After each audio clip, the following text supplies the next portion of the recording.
Hi, I'm Karen Erickson. And I'm Kayla Caruana, and we co-run a mother-daughter financial planning practice at IG Private Wealth Management. We're both certified financial planners, and we love what we do. We love helping clients and achieve their goals and their retirement dreams.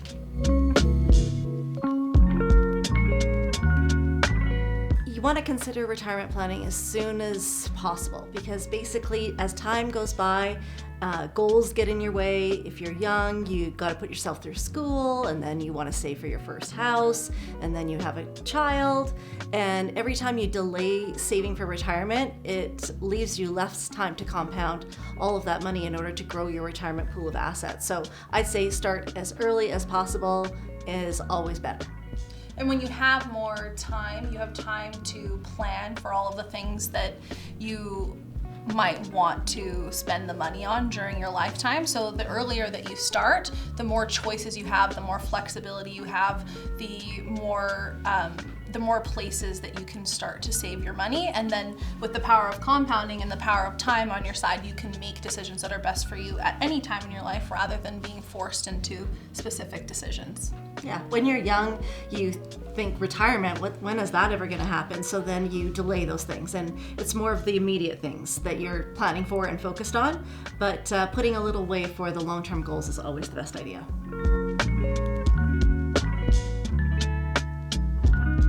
So the different sources of retirement income, usually we want to make sure that you have enough money to last throughout your whole life and including your partner's life. So our planning usually starts where you're retired and will last till the last of you is 90 years old. And I call that the retirement paycheck. So you want to make sure that you've got your monthly costs all taken care of, that inflation will happen and the cost of living is just a part of our reality. And so we need to make sure that the money lasts now and through retirement. You can use things like Canada Pension Plan, the Old Age Security, your RRSPs, maybe a pension plan at work. All of those are fully taxable, but done over every single year throughout your retirement, you can create a tax-efficient income stream for your retirement paycheck. And on the other side of things, you have the retirement play check, which is going to be more of the fun that you want to have in retirement. So things like travel, renovations, vehicle upgrades, things that you might want to enjoy throughout your retirement, that comes from what we call the retirement play check side of things, which is going to be the tax-free savings accounts, the non-registered accounts, and the assets that we have a little bit more control over so that we're able to mix them in with your taxable sources of income. Government benefits form a part of your retirement. We have been contributing to the Canada Pension Plan. While you were working, you made contributions. Your employer also made contributions for you. And so during retirement, you will get a stream of income for the rest of your life. Then there is also the Old Age Security. So depending upon your income level during retirement, you may or may not qualify for Old Age Security. And for low-income seniors, you can also qualify for the Guaranteed Income Supplement.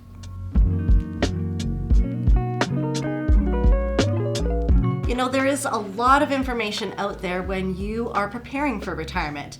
You can Google, there's lots of information that says contribute to your tax-free savings or your RSP or do both. There's so much information out there as you prepare.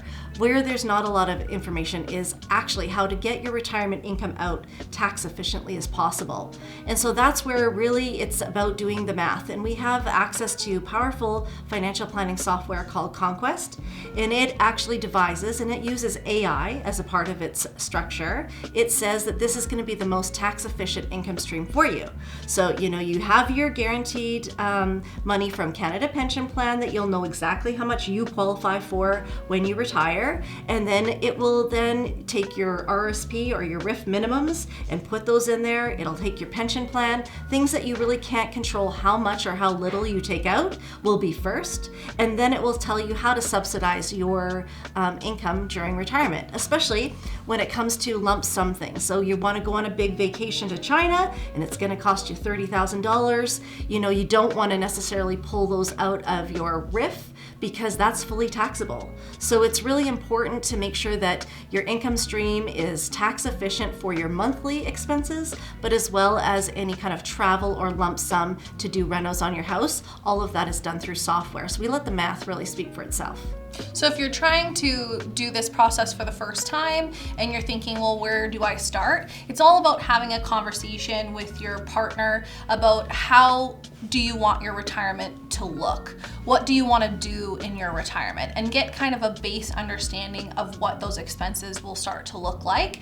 And then what do you want to do for fun in your retirement? How much do you want to travel? There's a very different plan if you want to spend $5,000 per month after taxes, or if you want to spend $25,000 a month after taxes. What do those two plans look like? And so you really got to nail down what it is that you actually want your retirement to look like. And once you have those details, we can essentially work backwards and create the most tax efficient way to have that income come out and fulfill those goals and needs.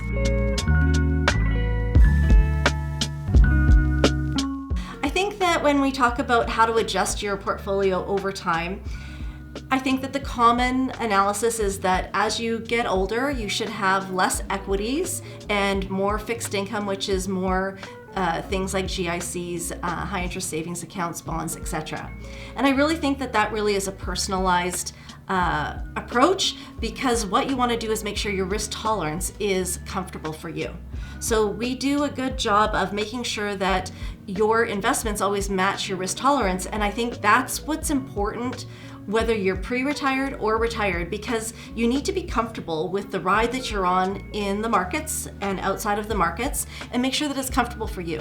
So, if you look at it and say, oh, I'm going to be moderate, but really you're conservative in nature, you're going to want to bail on your retirement and your investments when you shouldn't. So I think it's really important during up and down markets, and we're at an all-time high. I think it's important that you look at risk and how much yes you've made, but what that can look like if those markets go down.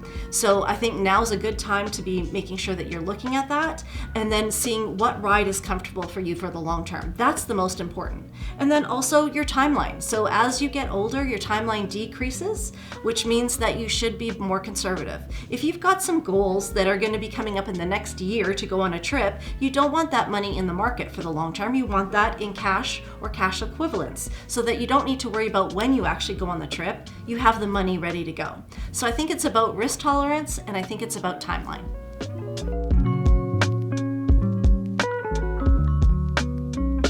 This is our favorite topic. Yeah. I love talking about estate planning and retirement planning combined.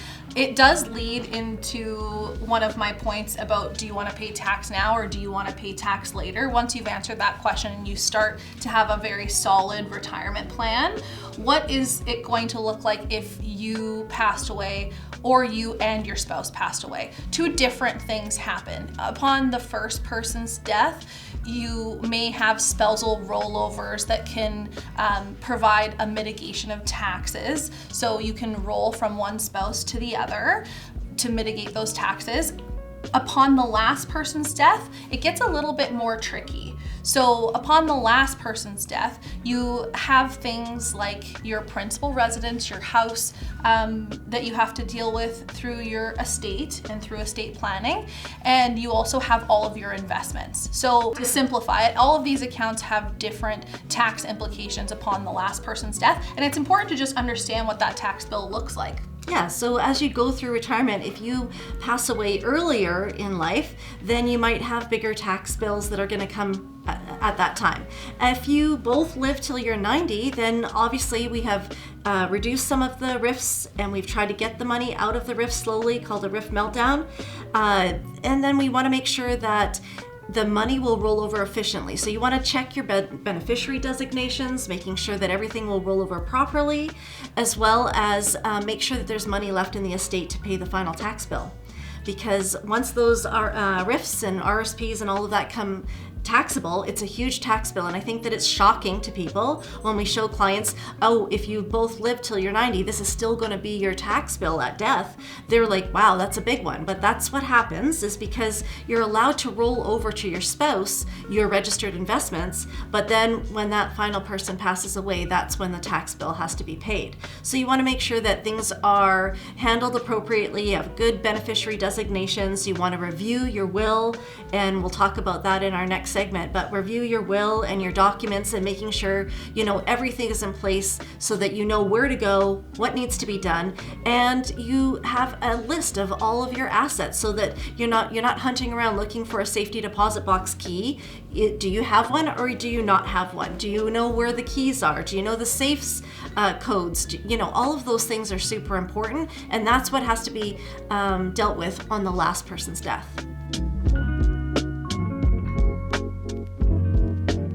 Our favorite thing to do is giving that stamp of approval to say, yes, you can hand in your resignation, you can retire, we are ready. And I love that. And being able to get a hug at the end of our meetings and know that you made a huge impact in this couple or this person's life is incredible. It's a great feeling.